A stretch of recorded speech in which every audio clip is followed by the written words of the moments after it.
Hey everyone, working on an old Estwing hatchet here that was pretty rusted, and the leather handle was shot. That's about all that's left, but I was able to get the plastic pieces, but I'm bound and determined to get this leather handle right. I've seen some videos on YouTube and trying it myself here. So I was just going to take you along on the journey and show you what I've learned. First of all, I found raw leather at the local craft store. We have Michael's here, and it was like 60 bucks, I think. And then actually you can sign up for a coupon and get 25% off. But also found out cutting it out, I tried to make my own punch, and that didn't work as well. But I found out just a sharp razor knife, using the end piece as a template, worked out pretty well actually. And then I'm using a belt hole punch to start the cuts, and then finish the cuts with the razor knife, and then I'm placing it obviously on the handle. Now I sanded the first portion to just make sure it would work out okay, and it did actually pretty well, I think. It's a little furry, but it did okay. Using the this sander here from Harbor Freight. I think it was like 60 bucks. And so far so good. So I'll take you along on the journey here, and we'll learn together. Okay, to kind of show you the cutting of the leather too, works pretty well, like I say, with a new razor knife. I've been tracing it, and actually you probably want to be a little wider than I'm tracing now, but just to give yourself some extra room, but I'll use this more toward the middle. It's a little less dangerous, I think, if you're tracing it versus trying to hold the template down. But you can see with a sharp knife, it goes pretty good. You got to watch the end though, because it wants to slide off, especially when you're pulling. Don't want to cut my thumb off either. And then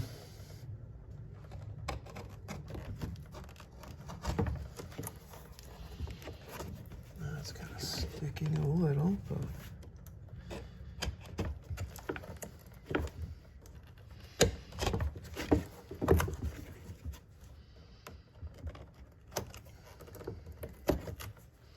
and there you go. Whoops. And so then you can just draw your template on, get your hole punch, and I'll show you that in a second. So one thing I want to note too is, having kept the pieces, you can use that as your template as you go through, and I just used a Sharpie and drew the lines on. And then you take your belt hole punch here.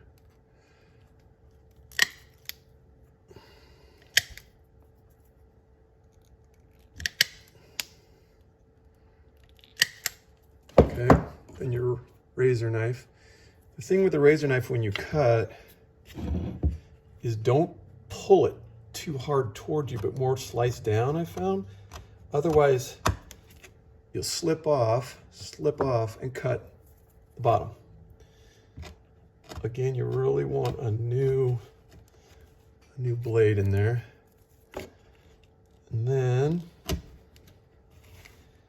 I kind of turn it over and go on the back so that it's a clean cut. And on it goes. The one thing too, you want to make sure it's tight against that. And then I also have an older one as a template that I just make sure I've got enough overlap so that when I sand, I'm not gonna be short. Kind of like that guy right there's a little short, but it'll still make it. So one thing about cutting the leather with a razor knife is it's a little unsteady, as you can see. I'm sure some of you are way better at it than me. But yeah, we'll keep going here. Okay, so this is where we're at so far. I've got a number of the pieces on, a little bit farther to go. One thing that's important too, just want to point out that is to make sure these are snug and tight, so that when the piece goes on, it's flush. And earlier it was flush, and then I pressed it down, and I'll show you in the vise, and still have to put a few more on.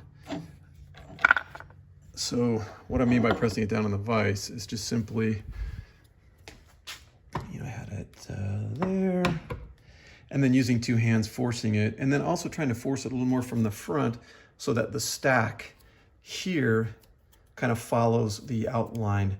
And so once we put it on the bottom, once we put the final piece on the bottom, you can see you're sort of able to account for the different angle there. So we'll see how it goes here. So here's where we're at so far. I've got most of the pieces on.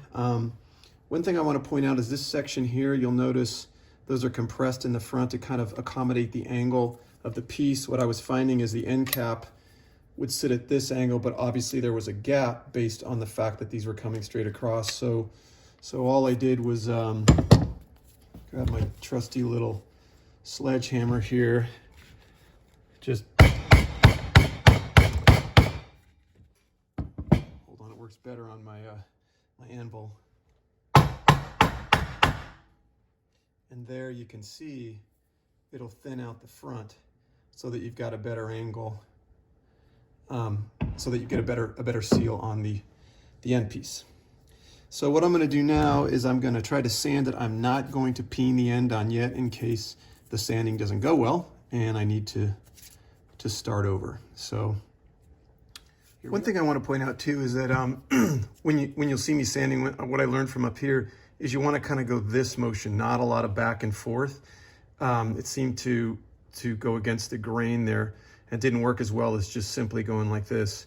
Watching the original Estwing videos too, that's the way that their machines do it. So, okay, here we go.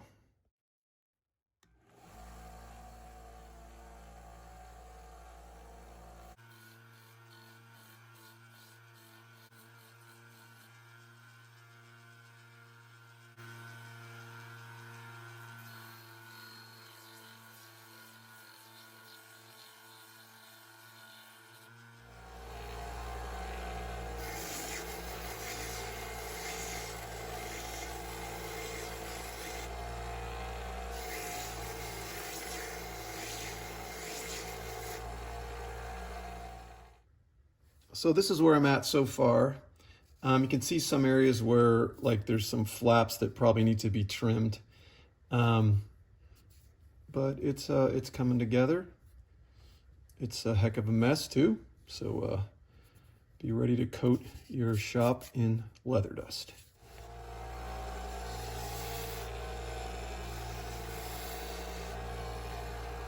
Okay, just to show you where we're at now, I'm still comparing, but I'm getting down to it, getting kind of close for some fine tuning, and see how we do.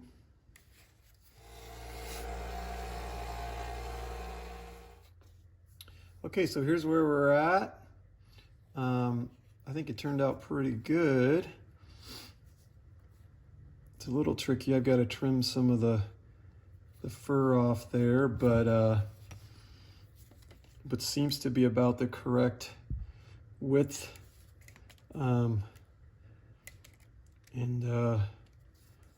So I'll trim it up and then try to figure out how to peen this thing together.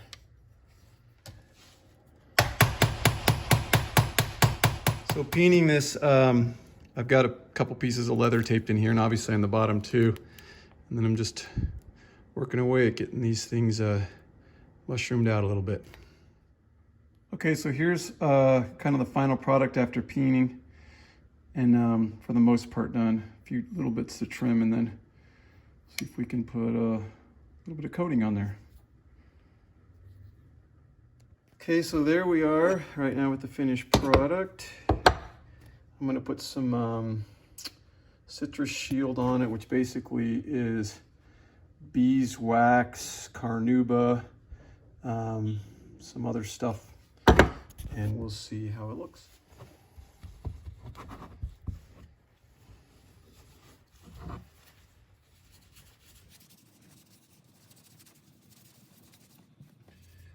So I'll do a few more coats of that and we'll let it sink in. I might even melt some and soak it. But you can see it worked out pretty good, I think. Try to make it look as much like the original. It's also got a nice grip on it. It doesn't slip. I know I'll have to continue to retreat it to have the leather stay in good shape. So after using that that citrus shell paste wax, I buffed it out here on just the buffing pad, and it shined it up a bit. So anyway, thanks for watching. And if you have any suggestions, I'd appreciate it. Like I said earlier, this is my first handle that I've done, and so would appreciate any input. All right, thanks again. See you.